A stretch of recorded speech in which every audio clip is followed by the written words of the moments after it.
가장 좋은 것이 우리 눈앞에 있습니다. 오늘 우리 설교 제목은요, 요한계시록 2장에 있는 1절부터 7절까지 말씀입니다. 교회여 첫사랑을 회복하라 라고 하시는 이 제목을 가지고 말씀을 드리려고 합니다. 아마 교회여 시리즈로 한 7번의 어떤 메시지를 드리려고 합니다. 왜 그러냐면 이 요한계시록 초창기 때 나오는 메시지는 묵시적인 어떤 그런 그 하나님의 메시지이기도 하지만 이미 하나님께서 세워놓으신 주님의 소아시아 7교회를 향한 주님의 진단과 평가이기도 합니다. 그래서 앞으로 일어날 일들에 대하여 하나님이 암묵적으로 말씀을 주신 그런 묵시적인 내용들이 아마 전체 줄을 이루고 있지만 이 요한계시록 말씀이요. 그러나 서두에 이렇게 몇 가지를 언급하고 있는 이 특별히 7교회를 향한 주님의 음성들을 우리가 잘 듣는 것은 우리 교회의 사역과 또 우리 개인의 신앙생활에 굉장히 큰 유익을 준다고 생각합니다. 그래서 각 교회를 향하여 주신 7가지의 주님의 음성 또 주님의 진단들을 우리가 잘 우리 입장에서 받을 수 있길 바랍니다. 우리 한번 따라합시다. 교회여 첫사랑을 회복하라. 성도여 첫사랑을 회복하라. 아멘. 오늘 본문의 말씀은 부활하신 예수 그리스도께서 당신이 친히 세우신 교회와 그리고 친히 세우신 그 교회를 지도하시는 목회자들에게 전하고 있는 말씀입니다. 1절 말씀을 보시면 에베소 교회의 사자에게 편지하라 했습니다. 우리 한번 따라할까요? 에베소 교회의 사자에게 편지하라. 에베소 교회 사자, 교회를 담임하는 목회자입니다. 리더에게 지금 편지를 전하고 있습니다. 이런 주님의 음성이 그것을 말해주고 있죠. 그러나 최초 수신자는 교회의 사자, 즉 목회자이지만 그 교회를 구성하는 성도들 역시도 오늘 이 편지를 받을 때 목회자와 같은 입장에서 주님의 음성을 들어야만 합니다.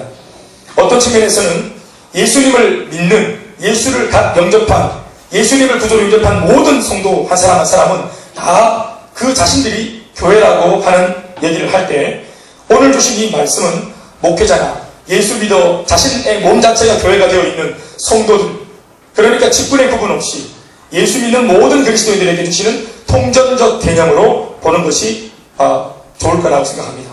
아무튼 무엇인가 급박하게 교회를 향한 주님의 메시지가 전달되고 있는 것으로 보아 오늘 이 말씀은 어느 정도 약간의 긴장감을 가지고 저나 여러분들이 같은 입장에서 주님의 음성을 잘 들을 수 있기를 바랍니다.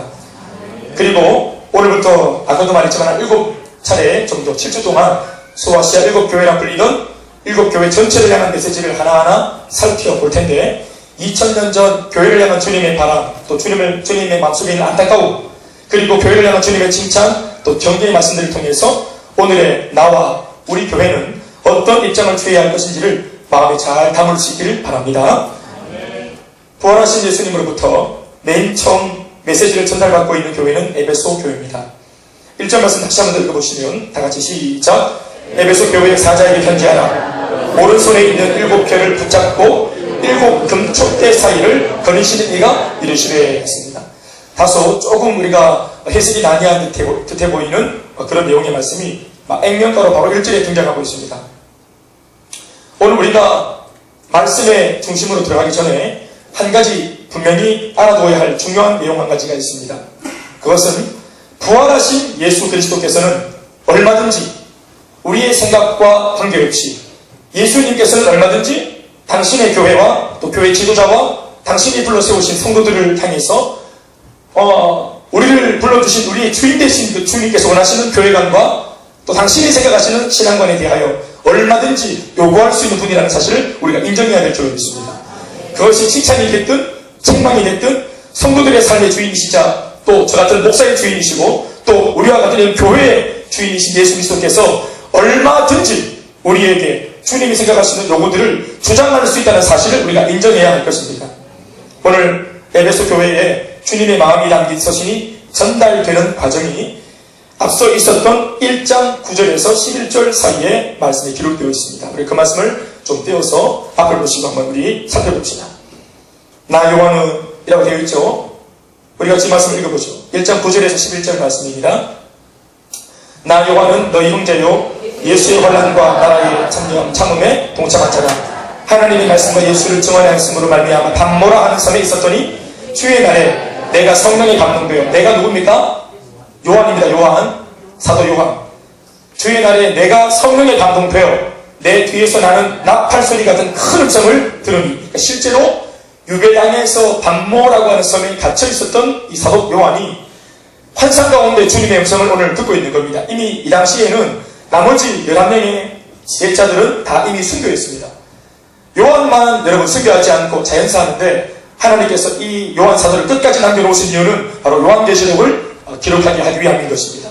오늘 하나님께서 음성 가운데 나타나셔서 요한에게 말씀을 전해주고 계십니다. 마지막으로 11절 이르되 시작. 두루마리에 있어서 에베소, 서머나, 버가모, 도아디라, 사데, 빌라델비아, 라오디게아 등 7 교회에 보내라 하시기로. 아멘. 오늘 이 말씀을 보내는 최초의 이 발성을 일으키고 있는 분이 누굽니까? 메시지를 일으키고 있는 분이 누굽니까? 예수님이시죠? 요한이 임의대로 편지를 쓴 것이 아니라 예수님이 들려주신 말씀을 그대로 적어서 이 편지를 보내고 있는 것입니다. 그러니까 최초 메시지의 발생자는 예수님이십니다. 그러므로 이 1장 9절에서부터 11절까지의 말씀을 근거로 볼 때 에베소 교회의 목회자나 성도들은 사도 요한이 보내온 이 편지가 다소 자기 입장에는 갑작스럽게 여겨질 수 있겠지만, 이것을 인간 사도 요한이 보냈다기보다는 교회의 머리가 되시는 예수 그리스도께서 친히 나에게, 우리에게, 우리 교회에게 들려주시는 명령임을 알고 겸허하게 받을 수 있어야 합니다. 이것이 바로 그 7 교회의 입장이었고, 이 말씀을 대하는 7 교회 목회자들의, 성도들의 입장이었습니다. 그리고 같은 말씀을 듣고 있는 오늘 우리의 입장도 그 당시 에베소 교회와 같다고 봐야 합니다. 게다가 1절 말씀 안에도 적고 있는 바와 같이 오늘 이 말씀을 전하는 예수님의 모습이 어떻게 표현되어 있습니까? 그러니까 말씀만 들려오는 것이 아니라 말씀을 전하시는 예수님의 모습까지도 아주 자세하게 묘사가 되어 있는데, 이거 다 이유가 있는 겁니다. 여러분 읽어보셨죠? 어떻게 되어 있습니까? 1절을 빨리 올려주셔야 되겠죠? 오른손에 7 별을 붙잡고 계시고, 그리고 7 금촛대 사이를 걸어다니시고 계십니다. 그러니까 7 금촛대 사이를 막 이렇게 걸어다니시면서 손에는 7 별을 강하게 붙들고 계시면서 그렇게 하면서 지금 요한에게 말씀을 전하고 계십니다. 그러니까 이런 구체적인 묘사가 괜히 기록되어 있는 것이 아니라 하는 것입니다. 요한계시록 1장 20절 앞에 있는 말씀을 한 번 더 우리가 봐야 될 텐데요. 1장 20절 말씀을 보시면 오늘 이 2장 1절의 그림이 어떤 그림인지 우리가 쉽게 이해할 수 있습니다. 한번 읽어보실까요? 내가 시작. 자, 여기입니다. 자, 시작. 7 별은 7 교회의 사자요, 7 촛대는 7 교회니라 했습니다. 주님이 오른손으로 붙잡고 계시는 7개의 별은 7명의 바로 목회자를 의미합니다. 그리고 그 목회자를 붙잡고 계속 걸어다니시면서 이 두루두루 뭔가 촛대를 살피고 계시는, 아주 자세하게 촛대를 관리하는 듯이 촛대 사이를 아주 부지런히 다니시면서 촛대를 주목하고 계시는 그 모습은 바로 촛대가 7개의 교회라는 것을 우리가 알 수 있는 것입니다. 사랑하는 여러분, 오늘도 이 땅 위에 존재하는 모든 교회 하나하나를 예수님께서 친히 돌본다고 하는 사실을 우리가 믿을 수 있길 바랍니다. 교회 사이사이를 친히 성령으로 누비시면서 교회를 교회되게 하시는 것은 누구십니까? 예수 그리스도이십니다.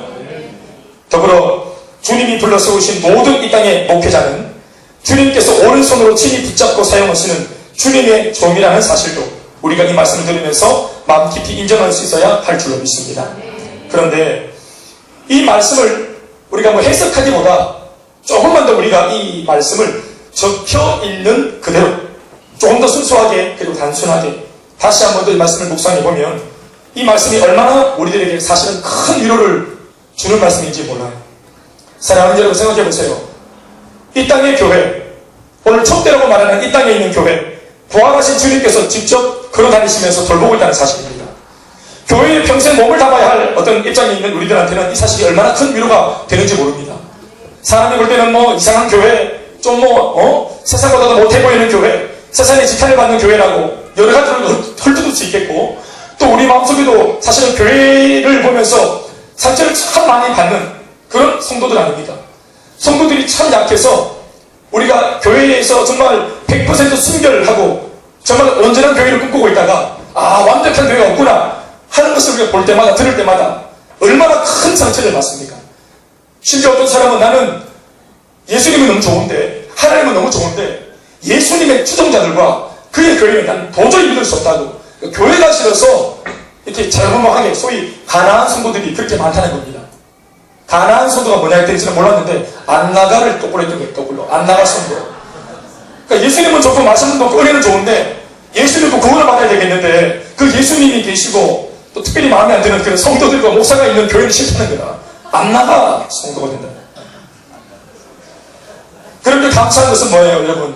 우리 눈에 어떻게 보일지라도 이 교회를 교회되게 하고 계시는, 우리보다 교회를 더 잘하시는, 그래서 우리보다 교회의 연약함을 더 잘 알고 그 흠들을 메꾸려고 하시는 주님께서 지금도 지키고 있다는 사실은 우리 큰 위로가 된다고 생각합니다.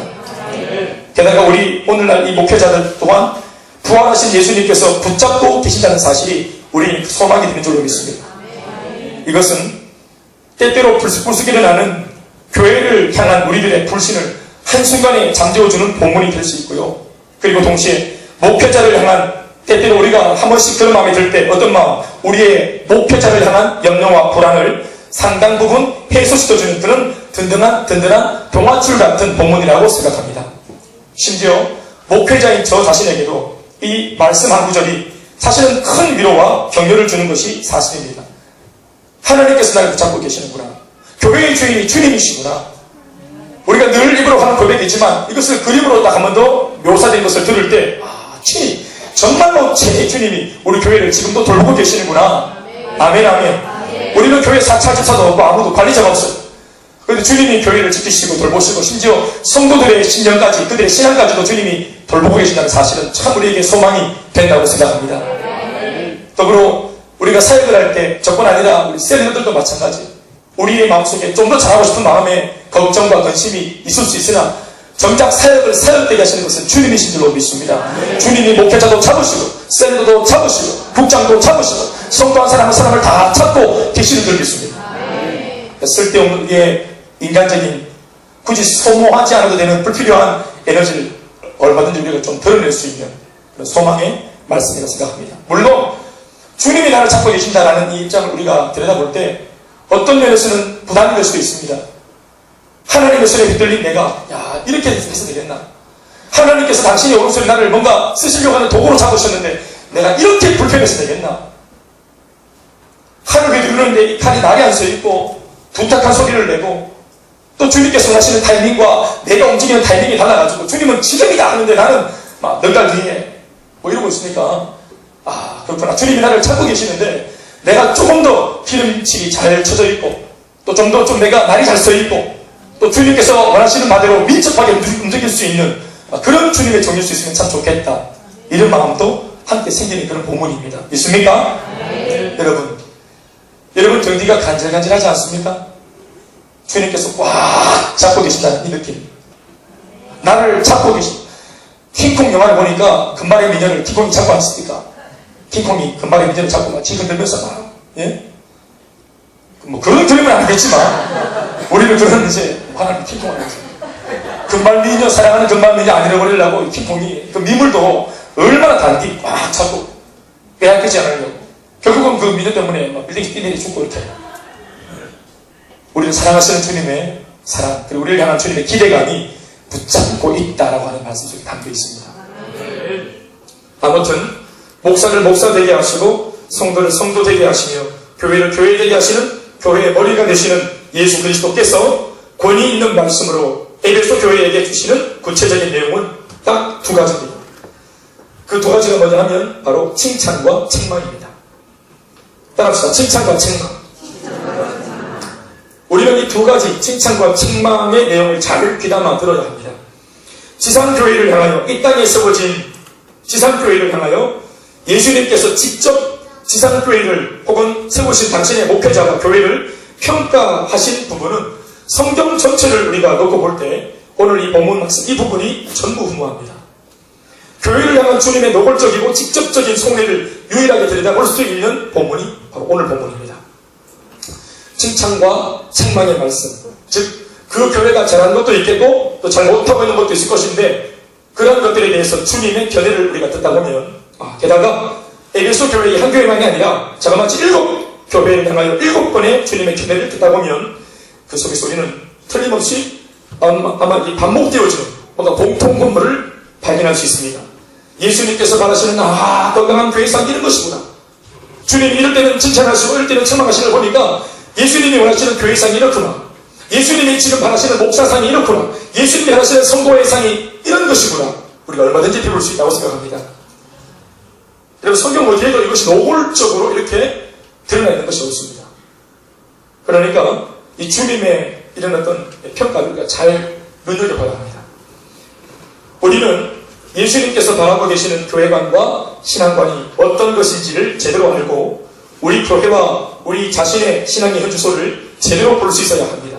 그렇게 할 때 우리 모두에게 큰 유익이 있을 줄로 믿습니다. 먼저는 칭찬의 말씀입니다. 여러분, 왠지 책망 이런 말 나오니까 부담이 될 수 있는데 예수님도 다 아시고 칭찬부터 하시는 모양입니다.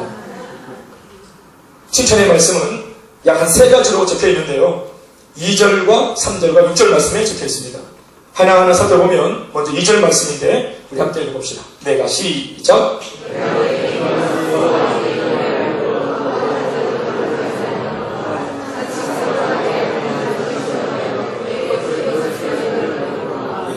그의 거짓된 것을 네가 드러낸 것과 있습니다. 칭찬의 내용들이 막 좀 많이 들어있습니다.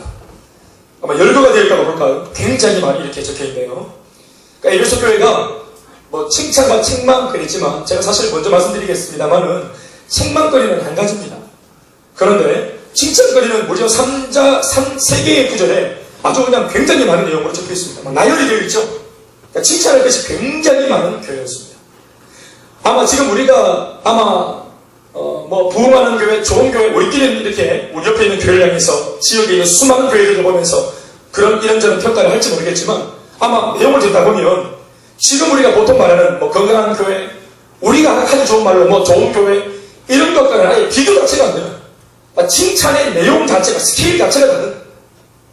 에베소 교회 우리가 나중에 말씀 다 보면 알겠지만 저렇게 칭찬할 것이 많은 예사롭지 않은 교회를 책망거리를 찾아내는 것 자체가 힘들겠다.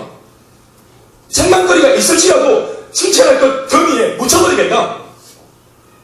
그리고 심지어는 예수님이 책망거리 하나를 굳이 지적하실 때 너무한가 아이가? 싶을 정도로 칭찬거리가 너무너무 많은 교회예요. 제가 이 말씀을 막 묵상하면서 내가 말씀을 드리지 못하겠는 거예요. 여러분 아마 다 여러분들이 설교를 많이 들어봤으니까 여러분들도 장사를 들어갑니까? 목사가 먼저 칭찬거리를 얘기할 때는 뭐를 사실 강조하고 싶은 것일까요? 대단하시네. 우리도 사실은 설교하는 입장에서 기획을 좀 해놓고 마음에 부담이 안 생기도록 그리고 책망거리를 얘기할 건데 사실은 말하고자 하는 것은 책망거리예요. 맞습니다. 여러분 예상이 맞습니다. 그런데 오해하지 말 것은요. 책망을 위한 책망이 아니고요. 앞서 정말로 칭찬받아 마땅한 것들을 나열하면서 이 모든 것들을 더 가치롭게 만들어주기 위해 흠을 내고 있는 한 가지가 보태어지면 더 멋진 칭찬거리가 나올 수 있는 교회이기 때문에 가능성이 무한한 교회이기 때문에 잘하고 있는 교회이기 때문에 그렇게 하는 겁니다. 그래서 한두 가지 흠 때문에 마귀에게 노련하는 교회가 되지 않도록 하기 위해서 주님이 오늘 손을 보고 계시는 것입니다. 그러니 여러분 너무 뒤에 책망 때문에 부담감 갖지 마시기 바라요. 저렇게 지금 만나는 치를 먹이는 이유는 참 올라가나 이런 생각하지 마시기 바라요. 칭찬은 칭찬 그대로 받으시고 책망은 책망 그대로 받으시기 바랍니다. 주님께서 칭찬하시는 이 구절을 보면 액면가로 바로 눈에 들어오는 몇 가지의 단어들이 있죠. 행위, 수고, 인내입니다.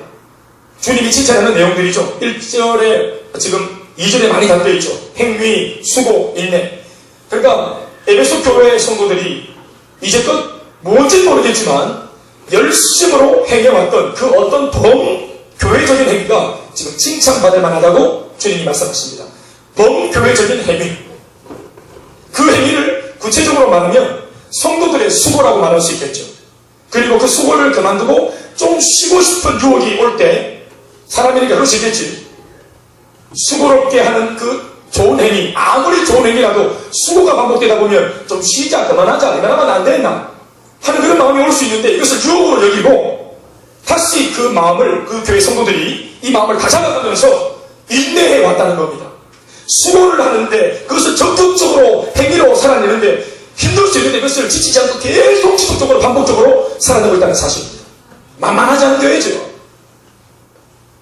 신앙적인 어떤 의미를 하는데요, 그것을 수고하면서까지 그리고 인내하면서까지 해냈다는 것은 이 교회가 굉장히 열정이 있다는 거예요. 이 교회에 굉장히 진념이 있다는 것입니다. 그리고 그 교회 성도들이 보통 수준의 성도가 아니라는 사실을 우리로 하여금 생각하게 해줍니다. 성도들의 수준이 보통이 아니에요. 그리고 그 성도들을 이끌어낸 그 목회자, 대단한 목회자인 것 같아요. 소위 우리가 인간적으로 한 번씩 평가할 때 성공한 목사, 잘 나가는 교회인 것 같아요. 목회자가 예배, 그러면 한 성도도 빠지지 않고 저는 다 예배에 다 출석하고, 목회자가 전도, 에베소 교회 얘기하는 겁니다. 저는 꿈만 꾸고 있습니다, 지금. 목회자가 전도, 그러면 한 성도도 빠지지 않고 전도가 기꺼이 그 수고를 마다하지 않고 같이 달려가는 것입니다. 목회자가 헌신, 그러면 모두가 수고와 인내로 그 일을 열정을 다해서 반드시 해내고야만 교회, 그런 교회가 바로 오늘 예수님이 칭찬하는 에베소 교회였습니다. 그러니까 칭찬받을 만하죠. 행위를 수고하면서까지 그것을 반복적으로 인내하면서까지 해내는 교회, 대단한 교회죠. 오늘 우리들의 문제도 사실 뭡니까? 열심은 있으나 그 열심이 한결같이 못하다는 것이 우리의 어떤 핸디캡이 아닙니까? 교회만이 아니라 우리가 사업도 마찬가지, 가정생활도 마찬가지, 처음에 그 마음을 한결같이 가지지 못한다는 게 사실은 문제 아닙니까? 게다가 이 교회는요, 악한 자들이 아예 발을 들여놓지 못할 정도로 교회를 해하는 그 어떤 불순 무리도 절대로 용납하지 않는, 어떤 면에서는 아주 단호한 면이 있는 모습도 가지고 있었다 합니다. 이것이 뭘 말할까요? 진리 수호에 대하여 그들은 아주 특별한 어떤 그런 사명감을 갖고 있었다는 거예요. 우리가 기독교 대표 교회다, 우리가 이 소아시아를 대표하는 교회다, 우리가 마지막 마지노선이다 하면서 악한 무리들이 교회 안에 은근히 침투하는 것들에 대해서 그들이 경계하고 그런 것들에 대해서 진리를 사수한다는 마음으로 기꺼이 거절하고 이렇게 했다는 거예요. 여러분, 교회가 이제 각 개척해서 사람들이 막 교회로 몰려올 때 어떻게 여러분 사람들의 성분을, 출신 성분을 구별할 수 있습니까? 또 구별한들, 그걸 여러분 성도들이나 목회자 입장에서 가시오, 오시오, 마시오 그렇게 할 수 있을까요? 어렵습니다. 그냥 우리 집에 오는 분들이 다 귀한 VIP입니다. 설교만 하다가 낯선 분이 한번 딱 눈에 들어오면 설교가 막 멎을 정도입니다. 제가 작년 여름에 제가 설교하다가 우리 서주 자매님 딱 뒤에 설교 중간에 딱 들어오셨는데 제가 설교를 놓쳤거든요. 중간에 설교 그때 원고를 내가 독수리 읽었지, 내가 본인한테도 사실 말씀드렸지만 입이 꽉 막 깜짝 놀랐어요. 이 꿈인가 하고 깜짝 놀랐어요. 왜냐면 그 얼마 전에 제가 꿈을 꿨었거든요. 꿈을 꿨는데 딱 나타나서 깜짝 놀랐어요. 꿈의 연습이구나 이게. 그런 어떤 우리 교회에 들어오는 성도는 어떻게 우리가 내칠 수 있고 거절할 수 있어요? 천만의 말씀이죠. 굉장히 어려운 것입니다. 여러분들 그렇게 했다는 거예요. 그러니까 이렇게 안 좋은 마음, 아주 불순한 동기로 이 교회를 완전히 무너뜨릴 어떤 요량으로 아주 은밀하게 침투해 있는 거짓 사도들을 그들이 구분했다는 거예요. 그리고 거기에 덧붙이는 또 한 가지의 칭찬거리가 있는데, 자신의 교회 안에 가만히 들어온 지도자들 중 누가 거짓 지도자인지를 구별할 줄 아는 영적 분별력마저도 가지고 있었다 합니다. 이런 영적 분별력을 가지려면 목회자나 성도들이 하나님의 말씀에도 꽤나 정통하고 성경 지식에도 해박했을 것으로 짐작이 됩니다. 영성도 대단했을 것이라 생각합니다. 영적인 분별력이 있어야만 가능하니까. 여러분, 이런 교회를 어떻게 우리가 뭐라고 얘기를 할 수 있겠어요? 굉장한 정말 교회입니다. 믿습니까? 이게 칭찬거리입니다. 여러분, 마음을 다 우리 오픈하시고 그대로 받으시기 바랍니다. 참 잘하고 있는 겁니다. 또 우리는 이것을 참 꿈꾸고 소망해야 될 줄 믿습니다. 두 번째 칭찬의 내용은 3절 말씀에 적혀 있어요. 함께 읽어볼까요? 또 시작.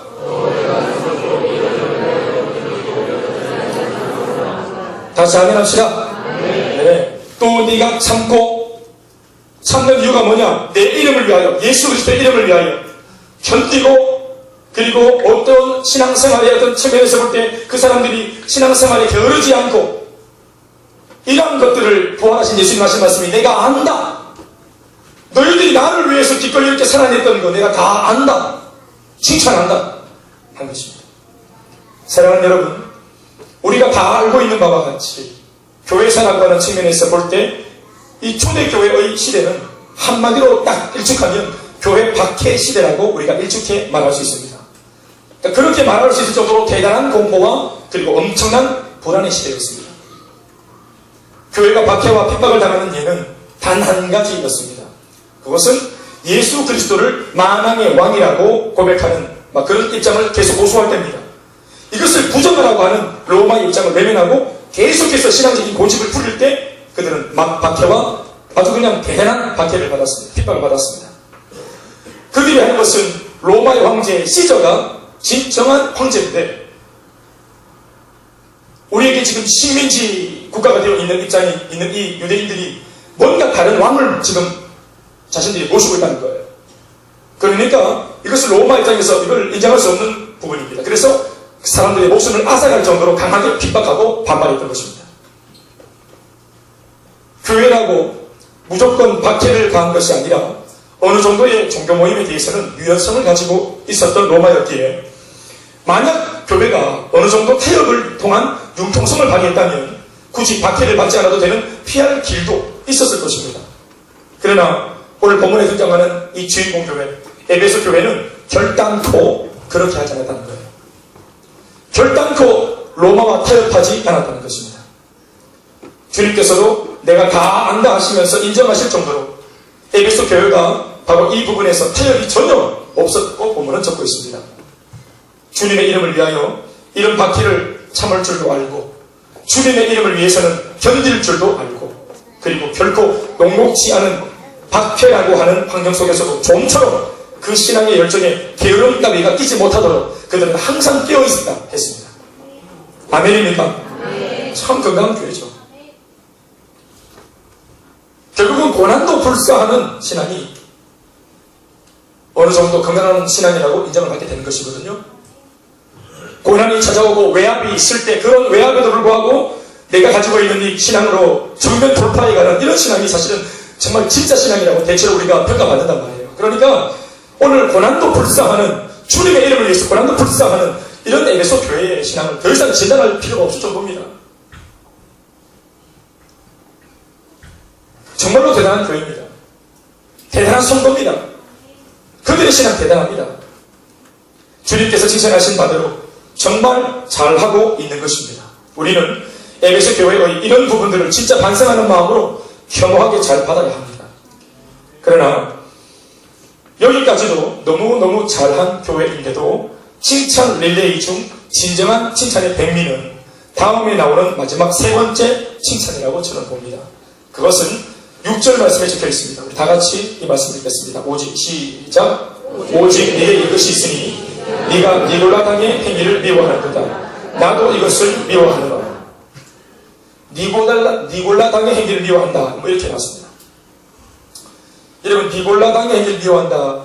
니골라 당 일단의 무리인 것 같아요. 그리고 그 무리 이름이 니골라 당 아마 무리를 지었던 것 같습니다. 니골라라고 하는 것은 사람의 이름이에요. 니골라라고 하는 이 이란 어떤 무리들이 사실은 에베소 교회만이 아니라 그 당시 있었던 소아시아 이 에베소 교회 말고도 두 교회나 더 나타나서 이 교회를 아주 참 비참하게 만들었습니다. 신앙을 아주 피폐하게 만들었어요. 나중에도 다 보고 알겠지만 에베소 교회 그리고 뒤에 나오는 버가모 교회, 도아디아 교회 이 세 군데 교회에서 이런 니골라 무리들이 나타나서 교회를 어지럽혔습니다. 여러분 이 니골라라고 하는 사람은 처음부터 이런 이단 종파의 수령이 아니었습니다. 처음 여러분 이 니골라라고 하는 사람은 참 굉장히 참 신앙이 좋은 사람이었습니다. 여러분 다 알다시피 사도행전 6장에 보면 초대교회가 계속해서 부흥하는 당시에 너무 사람들이 많아져가지고 일일이 사람들을 다 돌보기 어려워서 지금 우리 그 교회가 셀리들을 세운 것처럼 평신도 지도자를 세웠는데 소위 초대교회 예루살렘 교회 평신도 7인방 7집사 아시죠? 처음으로 나타난 평신도 지도자 우리가 잘 아는 사람 있지 않 누굽니까? 스테반 집사. 그러니까 스테반 집사만 알고 있는데 그 7집사 중에서 한 사람이 오늘 바로 나온 이 니골라 집사였습니다. 우리 사도행전 6장 5절에서 6절까지 말씀을 함께 읽어보시겠습니다. 시작. 다같이 시작. 온 권리가 이 말을 기뻐하여 믿음과 성령이 충만한 사람. 그 당시 집사의 자격이 뭐죠? 대답하십시오. 뭡니까? 믿음과 성령이 충만한 사람. 이름 쭉 봅시다. 시작. 스데반과 또 빌립과 브로고로와 니가노르와 디몬과 바메나와 유대교에 입교해 있던 안디옥 사람 누구라고요? 니골라를 택하여 사도들 앞에 세우니 사도들이 기도하고 그들에게 안수하니라.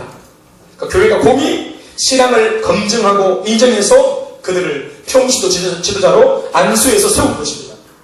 안수해서 세운 집사니까 지금으로 치면 우리 교회 같은 셀 리더, 안 그러면 무슨 교회 장로 정도로 봐야 합니다. 지금 우리가 말하는 집사님의 어떤 타이틀과는 비교 안 되는 그런 어떤 입장입니다. 그런데 이 믿음과 성령에 충만했던 사람, 이 니골라가 학자들의 견해에 의하면 이후에 변절되어져서 제2의 가론주다와 같은 사람으로 변절되어져서 교회를 해야 하는 그런 사람이 되었다 하는 것입니다. 그는 오늘 이 본문 말씀을 좀 봐야 되는데 요한계시록 2장 앞으로 우리가 읽게 될 본문입니다. 우리 좀 앞서가서 읽어봅시다. 요한계시록 2장 14절과 15절을 좀 읽어봅시다. 그러나 시작. 그러나 네게 두어 가지 책망할 것이 있으니 거기 네게 발람의 교훈을 지키는 자들이 있도다. 발람이 발락을 가르쳐 이스라엘 자손 앞에 걸림돌을 놓아 우상의 제물을 먹게 하였고 또 행음하게 하였느니라. 이와 같이 네게도 니골라당의 교훈을 지키는 자들이 있도다. 그러니까 지금 신약교회에 나타나 있는 이단 종파인 니골라당과 같은 영적인 맥을 잇고 있는 사람이 누구냐? 저 옛날 구약시대 민수기 23장부터 25장에 잠깐 출연했던 누구? 발람이라고 하는 예언자의 어떤 그 잘못된 영을 함께 공유하고 있다. 이렇게 보는 것입니다. 그러니까 신약시대에 나타난 또 다른 이름의 발람. 발람은 이방인이면서 하나님의 특별한 은혜를 받아서 누구나 할 수 없는 예언을 감히 했던 사람이에요. 이방인인데 하나님으로부터 복을 받아가지고 은혜를 입어가지고 그런 참 초자연적인 역사를 그렇게 일으켰다. 예언을 하면 예언이 다 이루어지는 그런 사람이었습니다. 그런데 이 발람도 그 옛날 이렇게 물질에 눈이 어두워가지고 하나님 주신 은사를 변질시켜서 하나님의 백성들을 고통스럽게 만드는 일에 자신이 그렇게 쫓아갑니다. 그러니까 그런 과거의 발람하고 현재의 니골라가 같은 입장이라고 보는 것입니다. 공통점이 뭐냐 하면 자기 일신의 부귀영화를 위해서 하나님을 배반하고 나만 배반하는 것이 아니라 심지어 많은 사람들을 미혹해서 이스라엘 백성들을 은행과 우상숭배와 또 사망과 죽음의 골무에 빠뜨려서 저주받고 멸망당하게 했던 그런 악한 선지자라고 하는 공통분모가 있습니다. 여러분 적어보십시오. 발람을 보면 니골라는 아직까지 정보가 없어요. 니골라가 어떤 행동을 했는지 정보가 없기 때문에 발람과 같은 유산물이라고 표현하는 주님의 어떤 음성을 따라 우리가 이미 구약시대에 잘 드러나 있는 발람의 예를 들여다보면 이 니골라가 어떤 아주 참혹한 사람인지 알 수 있어요. 민수기 23장, 25장을 살펴보면 홍해바다를 거둔 이스라엘 백성들이 모세를 핏대로 계속해서 가나안 땅으로 그렇게 움직이는 것을 보죠. 그러다가 어느 광야에 다다랐을 때 모압 평지라는 곳에 다다릅니다. 그 모압 평지에 다다랐을 때 이미 그러니까 민수기 23장에 들어오기 전에 벌써 하나님의 특별한 은혜를 통해서 이 이스라엘 백성들은 이미 바산 족속과 그리고 아모리 족속이라고 하는 그 사막의 깡패들을 이미 다 접수한 상태입니다. 그러니까 다 격파하고 두 족속이나 격파하고 아주 의기양양해서 모압 평지에 딱 이른 것입니다. 그런데 그 당시 모압 평지를 책임지고 있었던 장악하고 있었던 무리는 모압 족속 그리고 미디안 족속 전체를 아주 전체를 그냥 이렇게 관장했던 발락이라고 하는 왕이었습니다. 오늘 발씨가 많은 분량이 헷갈리는데 발락은 모압 족속의 왕이고 발람은 선지자예요. 그러니까 발락이 지금 앞서 있었던 족속들을 다 격파하고 들어온 이 이스라엘을 보면서 굉장히 좋은 겁니다. 와, 누가 저들을 감히 이길 수 있겠노? 우리도 지금 저들의 여전히 내용대로라면 우리도 박살난다. 그런데 그럴 수 없지. 그래서 그들이 누구를 쫓아가냐 하면 아까도 말했지만 이방인이면서 특별한 하나님의 은혜를 입고 있는 예언하면 예언하는 대로 다 돼버리는 축복을 하면 축복이 되고 저주를 하면 저주가 나타나버리는 그러니까 세상적인 눈으로 보면은 아주 신기한 마술사 같은 이런 발람을 찾아갈 수밖에 없었어요. 발락이 그러니까 2차례 찾아갔는데 2차례 이제 찾아가서 로비를 했더니 발람 마음이 바뀌어버려요. 여러분 보통은 여러분 3번 정도 찾아간다. 보통은 3번 정도 찾아가도 안 들어준다 이래 나와야 되는데 애매한 숫자 2번에서 딱 마음을 열어버렸어요. 이 말이 뭐냐 하면 발람이 그들의 로비에 적극적으로 동참을 했다는 것입니다. 특별히 제한하지 않고. 그래서 뇌물공세에 오니까 마음을 딱 열고 그래 한번 챙겨야 되겠다 하고 발람 선지자가 뛰어들어간 거예요. 그래서 이스라엘 백성들이 눈에 보이는 모압 평지 옆에 있는 산 위에 올라갑니다. 그 산당에 올라가서 손을 딱 들고 발락 왕이 자들 좀 저주해라 망하게 해라 그렇게 오다를 받아가지고 그래요 알겠다. 그 손을 들어서 내가 이스라엘을 저주합니다 하고 딱 저주를 하는데 입에서는 분명히 머릿속으로는 저주하겠다고 마음먹었는데 입은 축복이 나오는 거예요. 말씀 많이 읽으셨군요. 에라이 빌어먹으라 하려고 그랬는데 에라이 복받을 놈들아 이렇게 하나님의 놀라운 축복들을 다 받으실 분들이요 이러면서 잘 돼버리세요 뭐 잘 되고 있습니다 기도하면 될 겁니다 이렇게 보기는 자기가 깜짝 놀라죠. 발락이 열받아본데 장난하냐고 지금 이게 기운이 안 좋다. 더 올라가자 위로 더 막 기어올라 산이 더 기어올라가서 또 높은 데 손 들고 또 막 저주를 펴보는데 아까보다 더 곱빼기로 막 더 잘 돼보라 하고 막 또 축복이 나오는데 이거 내가 꼭 최고로 높은 꼭대기 올라가자. 꼭대기 탑을 딱 찍고 손 딱 내밀어서 침을 탁 뱉으면서 저주를 침 뱉었다는 말은 제가 좀 못한 겁니다. 진짜로 결심하고 옆에 다 보고 있으니까 지금 이따가 이거 보고 있으니까 죄송하다고 입금 됐는데 지금 나소년이니까 그리고 저주를 딱 마음먹고 저주를 딱 했는데 막 갚으라시오 이렇게 된 거예요. 그 복을 그러니까 완전 막 발락이 완전히 열받아 또 열리는 거예요.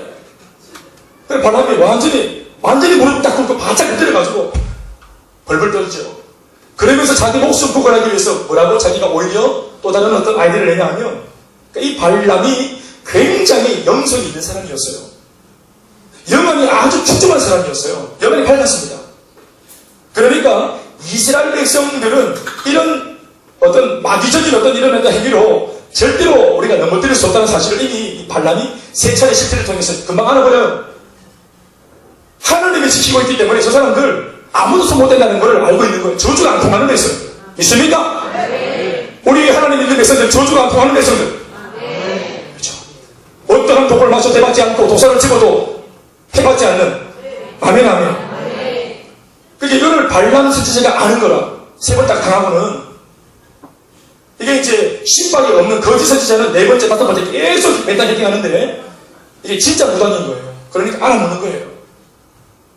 저는 옛날에 저희 여동생이 복음을 한참 전할 때 무당집, 대명도 무당집을 전문으로 복음을 전했다고 하니까 제 여동생이 저보다 더 훨씬 연발이 뛰어난 그런 친구인데 한 4시간 기도하고 가가지고 막 복음 전하고 집에 와서 하는 말이 오빠야 진짜 무당 맞아 무당 오빠야 어떻게 복음할 줄 아나? 딱 물어보는 거예요. 근데 그렇게 말하는 그녀의 빛에 진짜 답을 알고 있는 건 맞냐? 아주 자신감이 넘치네. 그러나 제가 자존심 때문에 물어보지 못했습니다. 지금도 모릅니다.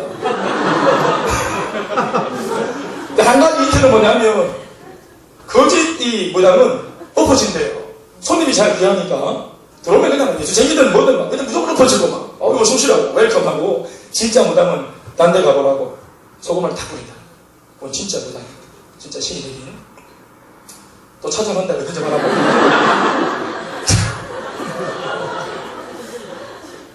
말씀 다 하고 이런 거 기억나지? 그걸 반응이 하는 거예요. 이게 진짜 신발이 내려가지고. 그런데 이 친구가 영광이 있으니까 어떻게 이 이스라엘 백성들을 넘어뜨리는 방법도 알고 있는 거예요. 아주 용하죠.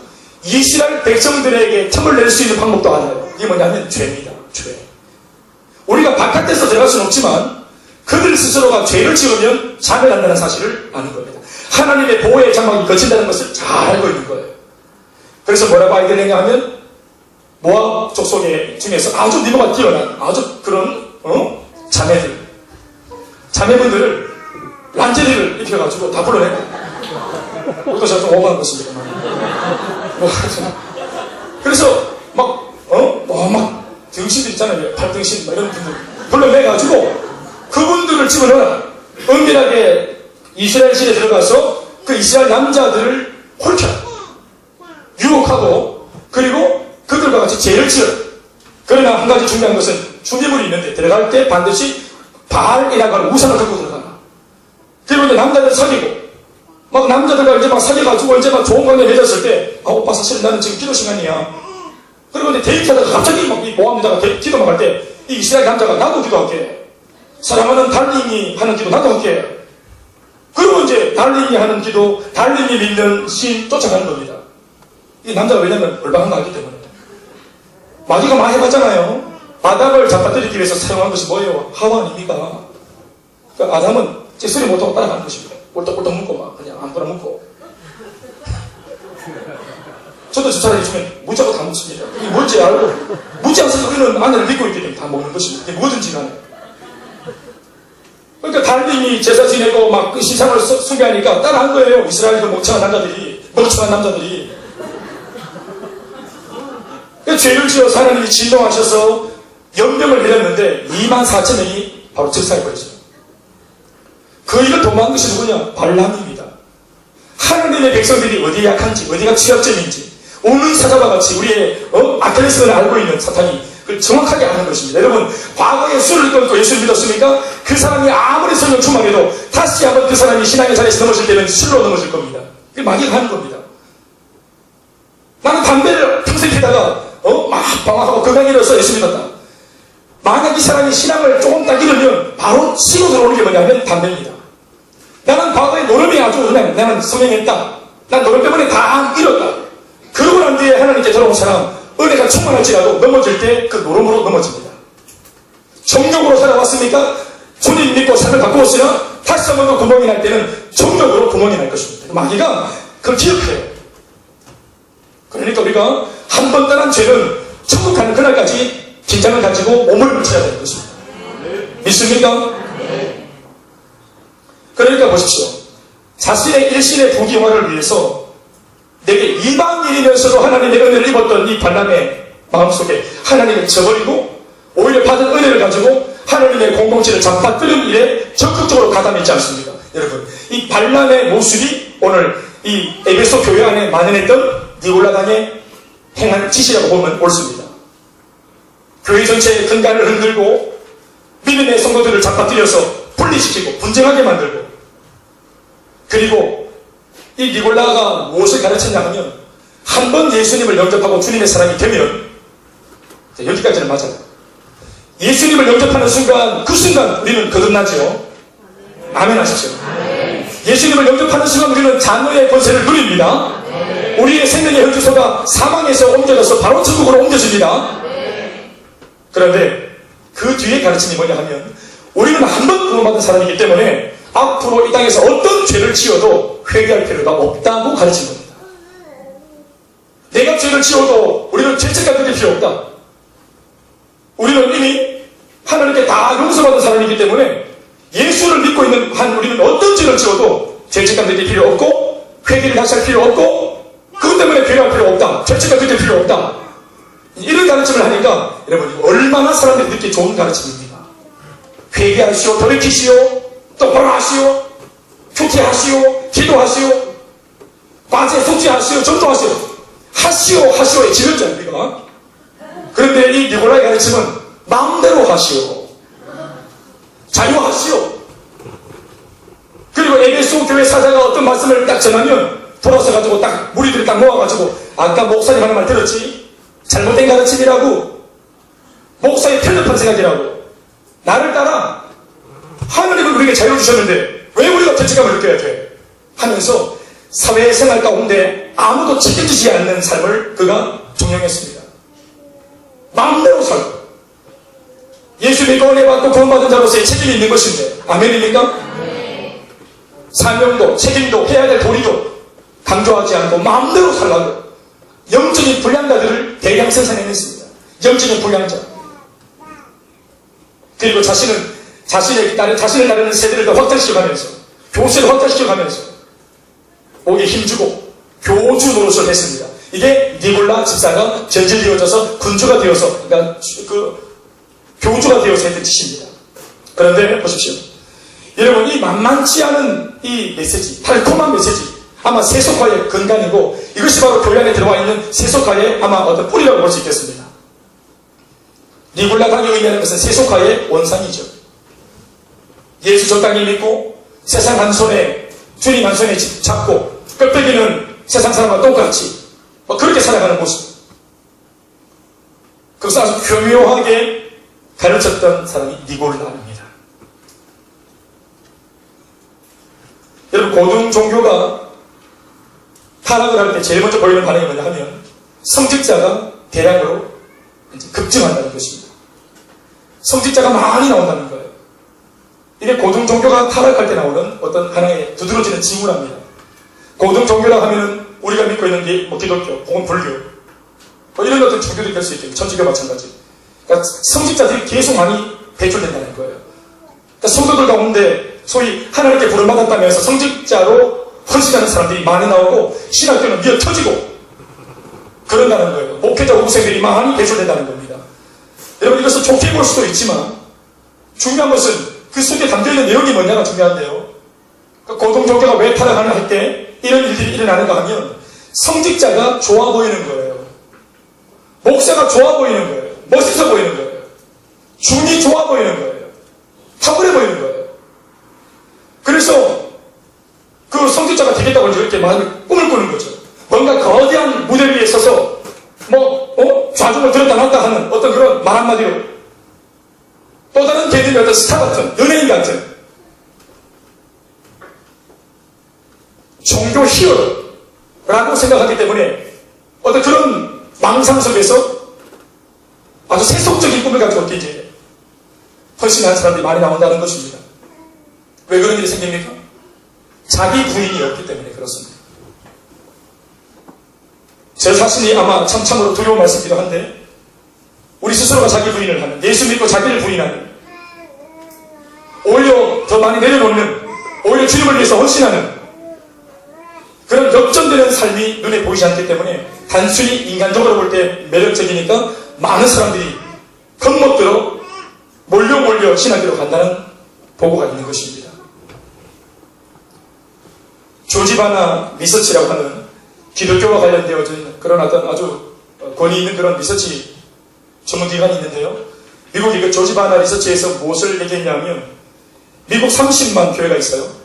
미국의 30만 교회의 30만 목회자들 가운데 질문하기를, 만약 당신이 내일 당장 당신이 만족할 만한 어떤 모습의 어떤 그런 직장이 당신에게 주어진다면 당신은 어떻게 할 것인가? 라는 질문이었는데 30만 명의 목회자 가운데서 5만 명이 당장 목회를 그만두게 되었습니다.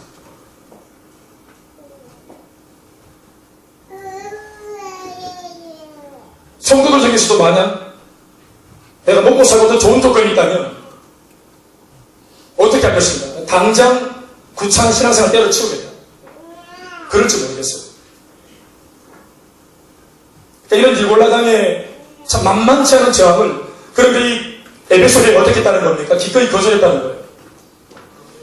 아까 우리 이 니골라당을 거절하고 있다는 이 말씀은 앞서 있었던 악한 자, 거짓 지도자들을 구분했다는 말과 연결되는 것입니다.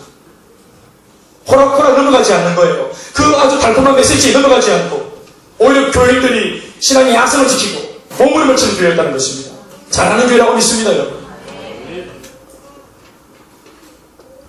오늘 우리네 교회들도 보면은 그런 교회 참 많이 있다고 생각합니다. 많이 있어야 됩니다, 사실. 믿습니까? 두 번째이자 마지막으로 말씀을 정리하는 것은 바로 책망 부분입니다. 앞서 세 가지 칭찬을 함과 동시에 책망을 하시는 내용의 말씀은 4절과 5절에 적혀 있습니다. 다 같이 우리 한 목소리로 이 말씀을 읽어보겠습니다. 시작. 그러나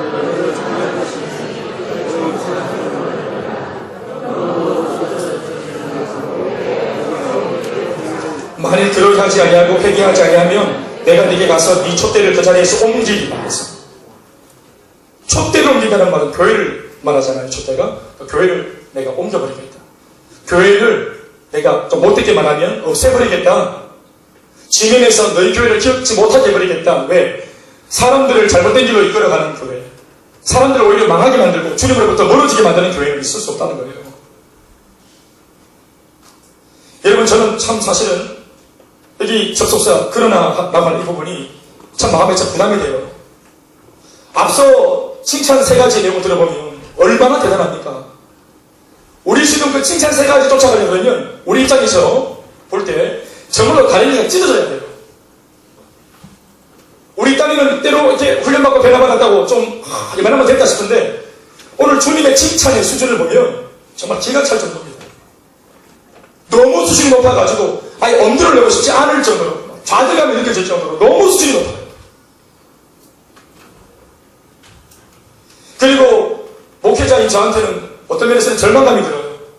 저나 우리 성도들이 아직까지도 성장해야 될 숫자가 이렇게 남아있는데 우리가 어떤 힘과 능력으로 나 자신과 우리 성도들 모두가 다 같이 그런 자리에까지 성장할 수 있도록 우리가 그렇게 만들 수 있단 말입니다. 그런데 그렇게 누구도 흉내내지 못할 칭찬거리들로 가득 차있는 이 교회의 내용을 딱 뒤로 하고 냉정하게 뒤로 딱 하고 나서 바로 나오는 얘기가 뭐냐 하면 그러나 이건 무서운 말씀 아닙니까 여러분? 행위가 있고 수고가 있고 열정도 있고 진정도 있고 진리 수호도 있고 이단을 팽척하고 진리를 지키는 그런 열정도 있는 너희들이지만 그러나 이 모든 것이 갖춰져도 그러나 할 말이 있다는 거예요. 무기를 가지면 오늘 칭찬거리가 수북하게 쌓여있어도 이 칭찬거리 하나가 딱 저울에 올라가면 이 저울이 바로 칭찬거리를 번쩍 들어서 이 기울기가 오히려 책망적으로 기울을 정도로 이게 더 무게감이 있다고 보시는 겁니다. 이건 주님의 견해입니다. 그래서 그러나 하시면서 언급하는 것이 뭐냐 하면 처음 사랑을 버렸다는 것입니다. 예수님을 배교했다. 가룟 유다처럼 예수님을 팔아먹었다. 뭐 이런 게 그러나 뒤에 나와야 거둬들 수 있는데 당황스러운 말씀이에요. 처음 사랑을 버렸다는 거예요. 그러나 하면서 하신 말씀 처음 사랑을 버렸느니라. 한번 답할까요? 처음 사랑을 버렸느니라. 앞서 있었던 신앙적인 모든 열심을 뒤집어 엎을 만큼 치명적인 결함은 처음 사랑을 버렸다 하는 것입니다.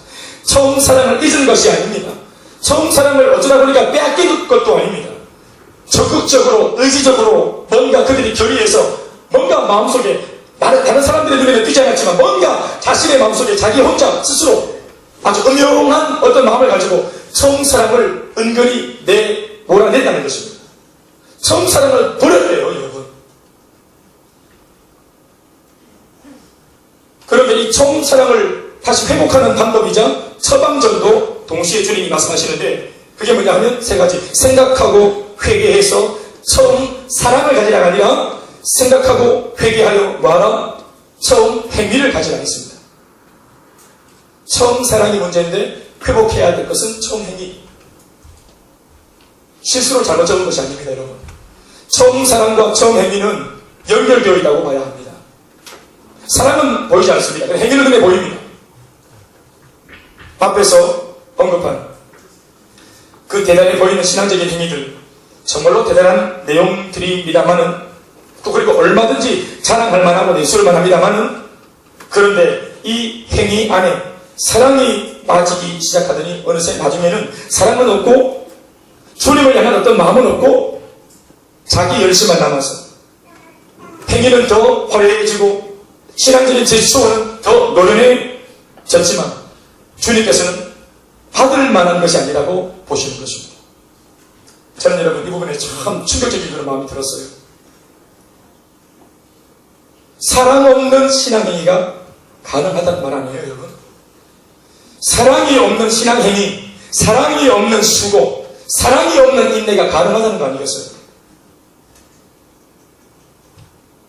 예배 드리는데 열정적으로 예배 드리는데 주님 사랑 하나도 없이 열정적인 예배가 가능하다는 거예요. 전도는 그렇게 열심히 하는데 주님을 향한 사랑이 없이 전도 행위가 가능하다는 말. 이게 가능하면 안 되거든요. 전원을 뺏으면 전기가 들어오면 안 되죠. 그런데 전기를 뺐는데도 이게 동작이 된다는 거예요. 사랑이 없는 양적인 교회 부흥이 가능하다는 거예요. 이게 얼마나 무서운 말씀인가요? 게다가 여러분, 나도 모르지만 다른 사람의 눈에도 이것이 안 띄어요. 주님의 눈에만 보여요. 사랑이 빠져있는 것이. 아마 이런 지적을 받으면 우리는 대번 앞서 있었던 칭찬거리를 내세우면서 절대로 그렇지 않다면서 우리 자신을 변호하려고 될 겁니다. 주님 아시잖아요. 사랑이 없이 어떻게 이렇게 가능할까요? 이런 행위를 보면 그 속에 사랑이 있다는 것을 알아먹으셔야지. 주님 고집합니다. 사랑 없다. 그리고 처음 사랑, 첫사랑 없이도 그런 행위 자체는 가능하다. 그러나 그 모든 것이 나하고는 아무 상관이 없다. 말씀을 읽겠습니다. 여기에 대하여 주님은 생각하라 하십니다. 생각하라. 왜 이런 일이 생길 것일까? 왜 이런 평가를 받게 된 것일까? 생각해야 됩니다. 나의 행위, 나의 어떤 신앙적인 열심, 드러나 보이는 사역, 저를 비롯한 여러분들 모두의 어떤 삶의 행위 속에 이것이 예수님과 아무런 관계가 없을 수도 있다는 사실을 여러분들이 좀 마음에 담아둘 수 있길 바랍니다. 여러분, 처음 사랑 어떻습니까? 저나 여러분들이나 우리 처음 개척하겠다고 모였을 당시 그 처음 사랑 어땠습니까? 오늘 이 말씀이 교회의 사자에게 또 교회라고 말할 수 있는 성도들에게 주시는 어떤 말씀이라 할 때 목회자인 저도 성도인 여러분들도 우리가 뭔가 신앙적으로 노련해져 가고 있지만 기도도 노련해지고 사역의 행위들도 아주 노련해지고 있지만 그래서 우리들끼리는 절대로 평가할 수 없는 어떤 그런 아주 섬세한 부분에 주님이 문제시하고 뭔가 문제를 제기하는 부분이 있다고 하는 것을 우리가 이걸 인정해야 됩니다.